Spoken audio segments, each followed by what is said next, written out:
I've been feeling quite comfortable about this morning until I took my place and looked at the order of service and saw that word sermon, and my knees turned to water. I have heard some very good sermons in my time. May I begin by acknowledging the presence here this morning of those who served their country in past wars and emergencies, by acknowledging the men and women of this parish and those visiting us on this special occasion who have served their Queen, or in some cases their King, by acknowledging those who just sit with us and remember quietly and privately a father, husband, brother, sweetheart, or son. I'm not going to roll out in this particular presentation, I was terrified of calling it a sermon, stories of service and sacrifice or great battles. The TV and radio and newspapers across the nation today are going to tell you about all those things. This is a memorial service, so I went to the Bible in search of a text, and I found it with Moses speaking to the Israelites, Deuteronomy chapter 30, verse 19. I have set before you life and death, blessing and cursing. Therefore, choose life, that both you and your seed may live. I have set before you life and death. Choose life. Can I just indulge myself for a moment and acknowledge some special people? Special to me here today are the Reverend Rigger Blair, whom I first met some 55 years ago. And I was going to say the Reverend Selwyn Hadlow, but I know that he is actively engaged at Ranadale. Both of those men whom could perform my task here today with more grace and compassion than I could ever have, and who have helped me more than they will ever know. John Drennan, who read that beautiful reading, a former business leader in our city who set standards of ethics and straight dealing many today struggle to match. Each of these men served their country in uniform. Their scars show today, but they are shown with pride. And another whose name I cherish, but who is not here with us today, or perhaps he is, a commanding officer of mine when I was very green, Colonel Johnny Johnson, lost his leg during the war, and I calculate I was about 8 years old at that time. But he was a champion half-miler in the Army of the Western Desert before he was wounded. And I have a lovely memory of him I want to share with you. One great day at Lancaster Park, and may the Jade and the AMI companies forgive me. The great day was when Peter Snell broke the 800 metres and the half-mile world records in one run. And the stands were full, and I had a seat just above the finishing line, and my colonel was seated behind me one row back. The formal pleasantries, of course, were past. But as Snell strode into the back straight, all constraint vanished. Bellowing, "Come on, Snell!" Johnny pounded us with a fist to every stride. and I caught bang after bang on my shoulders and back. And Peter passed the tape, and we all leapt to our feet and cheered, me feeling more than somewhat battered. And Johnny noticed, of course, but he guffawed in that famous way that he had, and he said, "Well, masters, wasn't that great?" And of course it was. And as you leave the church this morning, glance to your left, and you will see the gracious and beautiful window dedicated by his family to Colonel Robert Ewan Johnson, MBE, Royal New Zealand Infantry. He epitomises to me all that is enduring in ANZAC.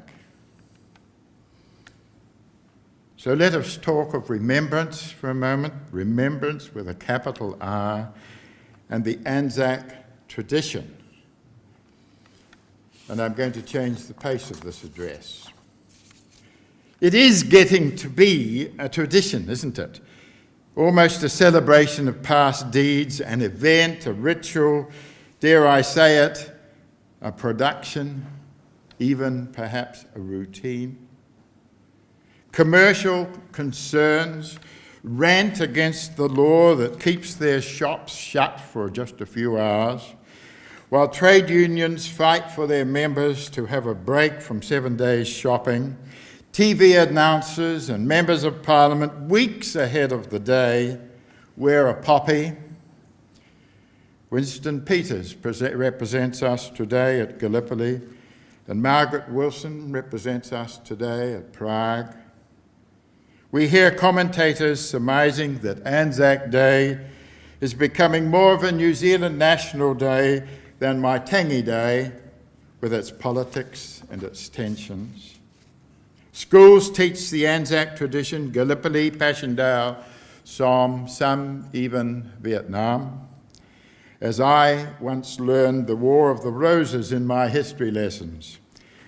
And one day when, like the captains and the kings, we here depart, all that happened in our young lives that we remember today will be history and geography, or is it called social studies, to our grandchildren.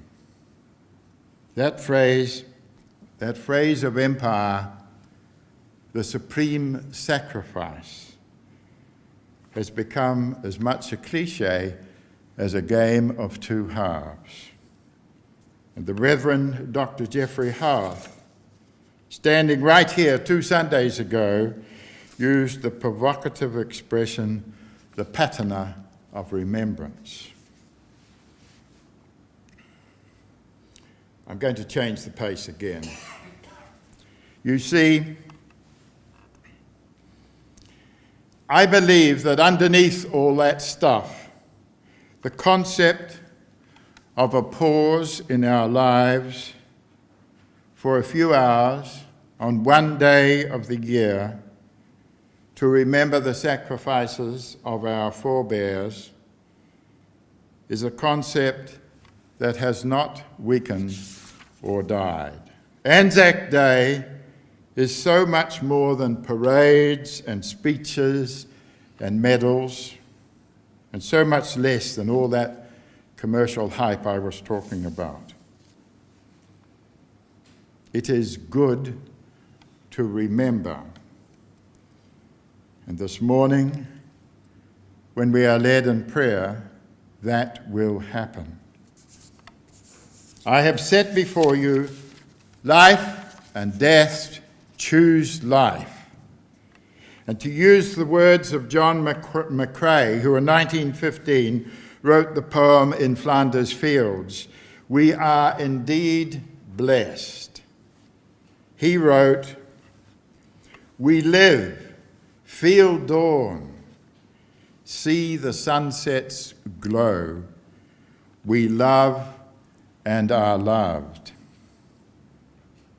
There is a lovely story from my own war, Vietnam, when John Hotop III, a pilot with the United States Army Air Corps in Vietnam, and he wrote a letter to his wife to be sent should he die. And he was killed in combat, and the letter was posted, and in that letter he wrote these words: "I deny that I died for anything, not my country, not the army, not my fellow man. I lived for these things, and the manner in which I chose to do it involved the very real chance that I should die." I think we would all like to have written those lines. On this day, when we quietly remember sacrifices of men in battle, brave men and not so brave men doing brave things, and the sacrifices of women. I do not say ladies or woman folk, because those expressions today hint to me of condescension, and I have no whiff of condescension in my words. The sacrifices of women whose courage contains more endurance than does ours. And when we think on these things, we only need to dig a few inches deeper to contemplate the mortality and the frailty of man. We, each of us, could so easily have been one of those whom we mourn today. But with providence and God's grace, we chose life. I say that we are gathered here today, and I won't hold you much longer. We are indeed fortunate. We do indeed love and are loved. We have had set before us life and death, blessings and curses. There were curses, but we must count our blessings and choose life. And the grace of God that has allowed us to choose life came with its own price. They whom we remember this morning paid that price with their lives. And we who survive have a price to pay somehow.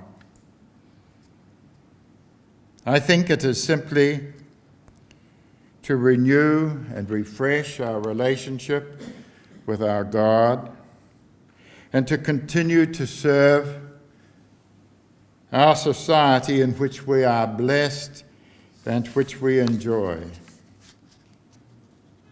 It is good to have remembrance today, but memories and the past should be no straitjacket here. Perhaps, after all, we did not choose life. Perhaps, by God's grace, it was chosen for us. Perhaps, after knowing war and its violence and its hatred and its fear, we were given the chance again to love and be loved. And it is that blessing that we take into the rest of this crisp, clear morning. And it is a blessing that we must not waste.